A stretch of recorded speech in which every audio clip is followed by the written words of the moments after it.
मसीह यीशु के बाबरकत नाम में आप सबकी सलामती हो। तमाम सामाइन को जो इस वक्त हमारे साथ हैं, मसीह यीशु में आप सबको मेरी तरफ से, मेरे ख़ानदान की तरफ से सलाम पहुँचे। आज खुदा उनके पाक कलाम में से हम पढ़ेंगे ज़बूर नंबर 1 और उसकी पहली आयत से लेकर बाब के आखिर तक। खुदा उनके पाक कलाम में यूँ लिखा है, मुबारक है वो आदमी जो शरीरों की सलाह पर नहीं चलता और खताकारों की राह में खड़ा नहीं होता और ठट्ठाबाजों की मजलिस में नहीं बैठता, बल्कि खुदा उनकी शरीयत में उसकी खुशनुदी है और उसी की शरीयत पर दिन रात उसका ध्यान रहता है। वो उस दरख्त की मानित होगा जो पानी की नदियों के पास लगाया गया है, जो अपने वक्त पर फलता है और जिसका पत्ता भी नहीं मुरझाता।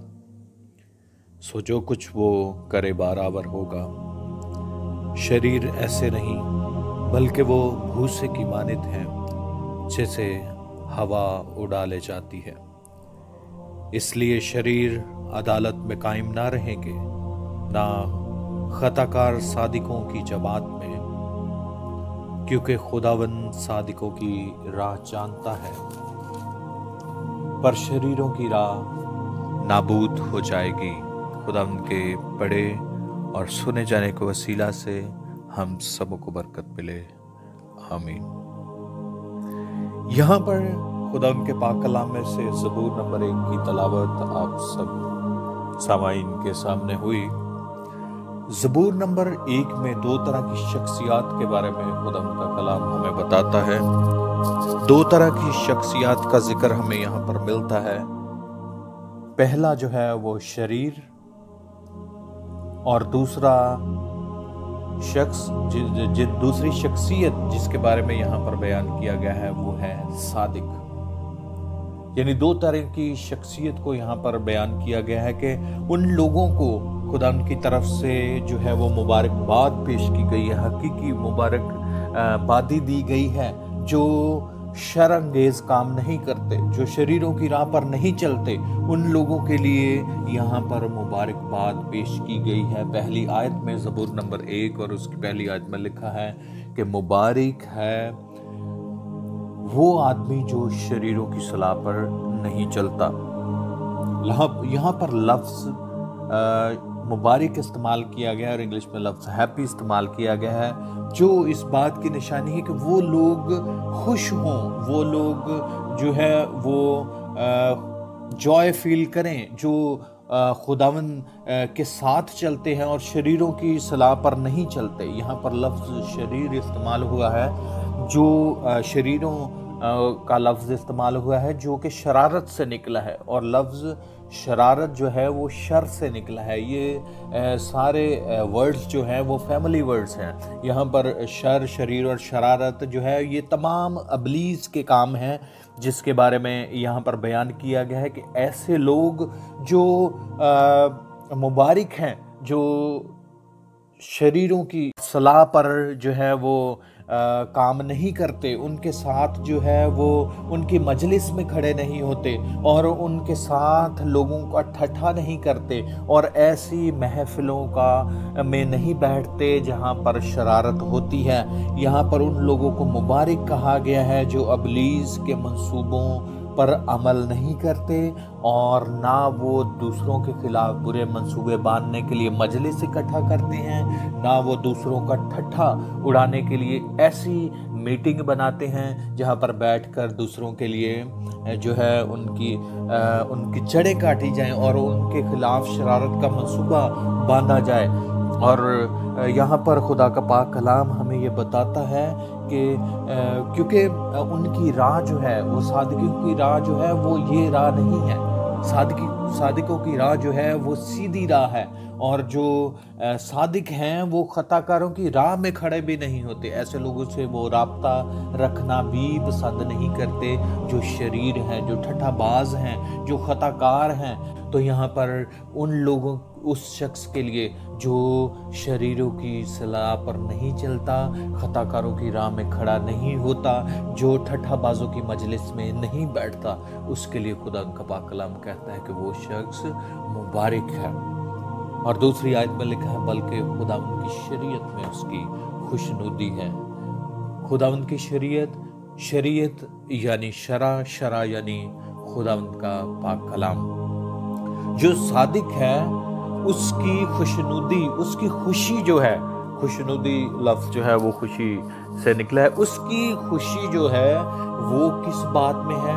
खुदावंद के अहकामात में, उसके कलाम में, और दिन रात उसका ध्यान इन्हीं बातों में लगा रहता है कि मैं किस तरह से खुदावंद के कलाम पर अमल करता रहूं और अपनी राह से ना भटकूं, अपनी राह से इधर से उधर ना चले जाऊं और अपनी राह पर मुसलसल जो है वो खड़ा रहूं।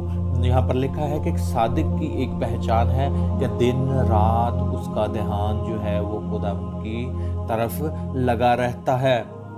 कि क्या अगर वो गुनाह की तरफ माइल भी होता है तो उसका ध्यान खुदावंद की तरफ जाता है कि खुदावंद का पाक कलाम मुझे ये बताता है कि मुझे इस काम को नहीं करना। दिन रात उसका ध्यान खुदावंद की तरफ लगा रहता है।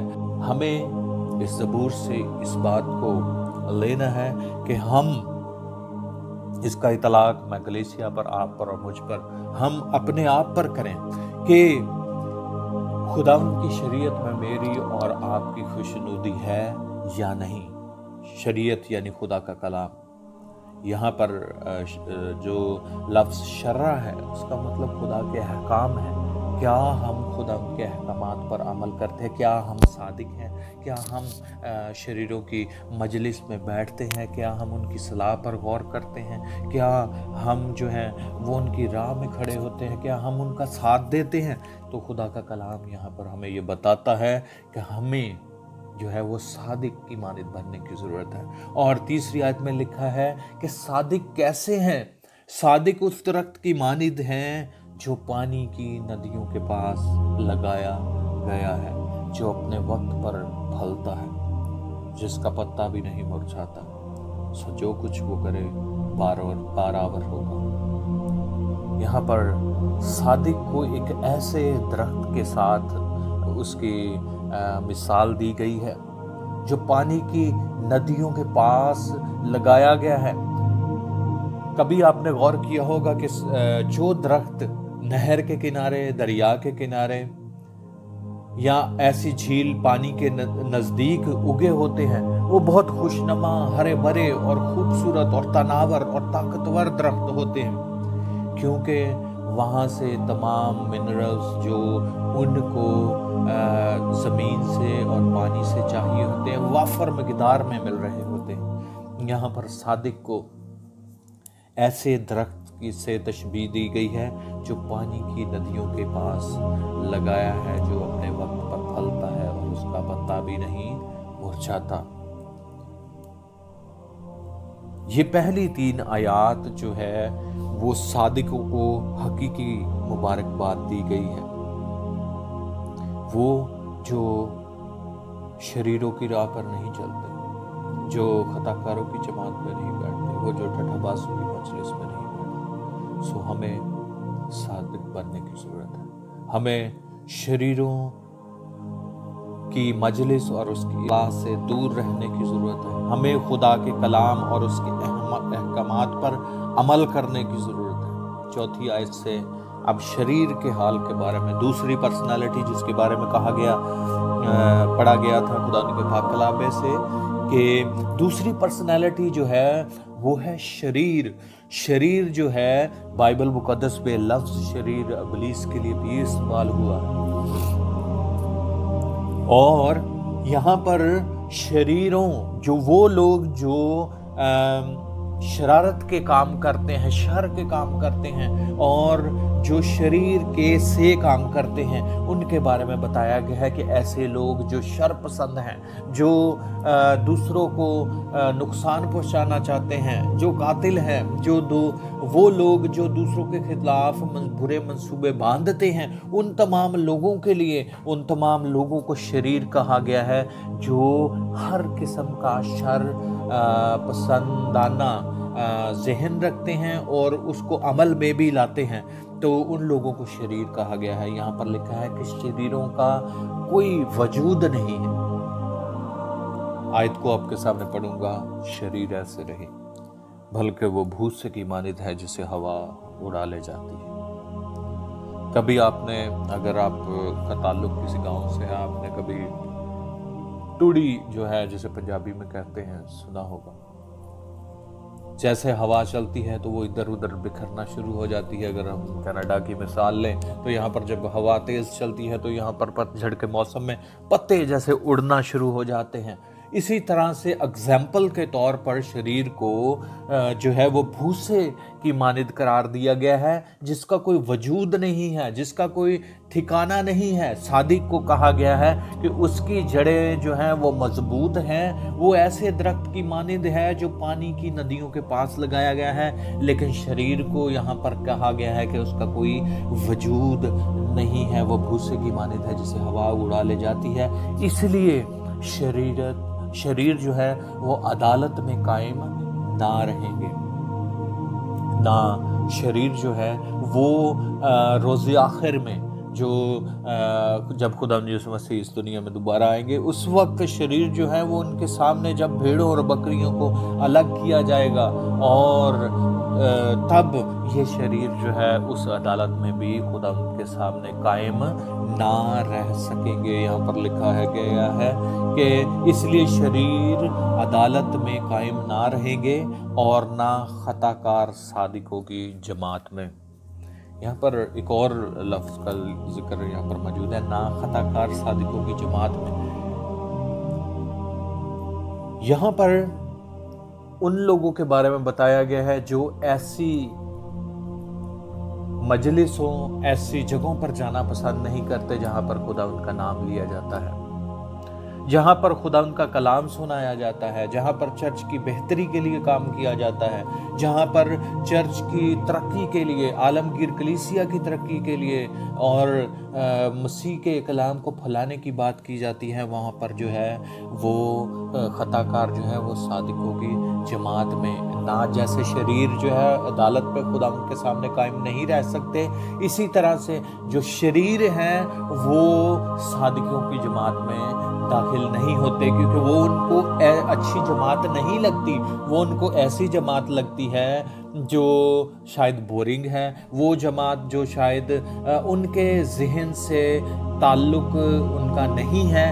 तो खुदावंद सादिकों की राह जानता है। खुदावंद को पता है कि सादिक क्या है। खुदावंद को पता है कि सादिकों की राह जो है वो सीधी है और वो सीधे रास्तों पर चलते हैं। शरीरों की राह जो है वो नाबूद हो जाएगी।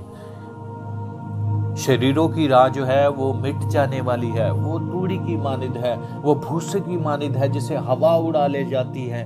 हमें आज के इस पैगाम के वसीला से ये सीखना है कि हमें सादिक बनने की ज़रूरत है, जिसकी जड़ें मजबूत हैं, जिस पे बहुत सा फल लगता है, जिसका पत्ता भी मुरझाता नहीं, और ऐसे दरख्त की मानिद बनने की ज़रूरत है जिस पर हवा के परिंदे भी आकर बसेरा करें। और मैं आपको आज के कलाम के वसीला से मेरे अपने लिए, आपके लिए यही पैगाम छोड़ना चाहता हूँ कि शरीरों की सलाह पर मत चलें, खताकारों की जमात में मत बैठे, उन लोगों से जो है उनकी राह में खड़े ना हो, उनके साथ शरारत का मंसूबा मत बांधें, और जो है खुदावंद के कलाम पर और उसके अहकामात पर हमेशा हम सब अमल करें। और उसकी खुशनुदी हमारी खुशनुदी किस बात में हो? खुदावंद के अहकामात पर, उसके कलाम पर गौर करने पर, और दिन रात हम जो है वो इसी पर हमारा ध्यान लगा रहे कि किस तरह से हम खुदावंद के नाम को इज़्ज़त दें, खुदावंद के नाम को इज़्ज़त और जलाल दें। और उसके साथ मेरी और आपकी हम सब की जिम्मेदारी है, जो हम पर अहकाम ज़रूरी है कि हम खुदावंद के पाक कलाम को हर जगह शेयर करें, हर जगह उसके कलाम को फैलाएं, ताकि हम सब जो है वो उठते बैठते हुए हर जगह मसीह के नाम को इज़्ज़त और जलाल दे और उसकी शरीयत पर दिन रात हमारा ध्यान लगा रहे। खुदावंद आज के कलाम के वसीला से मुझे और आप सबको बरकत दे। आमीन।